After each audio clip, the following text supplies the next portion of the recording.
Let's take a quick look at a dryland skate progression versus an on-snow one, and what we can accomplish even in the off-season and just being on foot. From there, we can place our hands on our hips and start sliding our torso back and forth over each foot. One visual to help us think about this is thinking of our torso from our hips up to our shoulders as a rectangle and just sliding it from side to side over each foot. And you can see that I'm starting to unweight the opposite foot as I shift my weight over. On snow, we can do the exact same thing, even with a little bit more exaggeration with the leg compression and extension, keeping our hands on our hips and sliding the torso back and forth.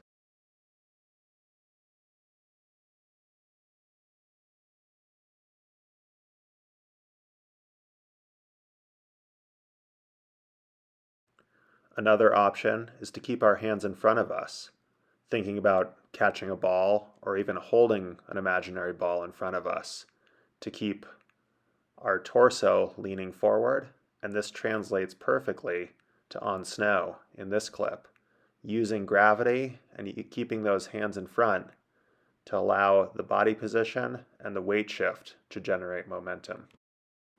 We can keep this nice relaxed position going up as well, though it takes slightly more power through the legs to accomplish this.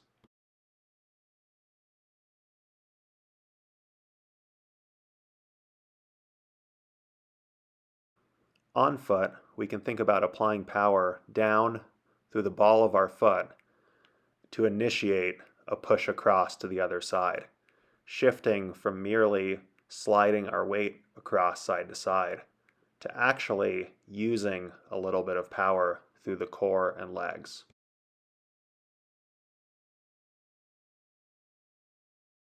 The same is true on snow. Holding our poles in front of us to ensure a quiet upper body, we're still thinking about applying power down into the snow through the ball of the foot to shift our weight across. Now we want to take our static body position on foot into a more dynamic one by focusing on the fall or lean forward from the ankles. We do this by exaggerating our ankle and knee flexion and then pressing our hips forward or extending them up and forward over the toes of our feet to create a shift in the center of mass and create a fall forward from the ankle.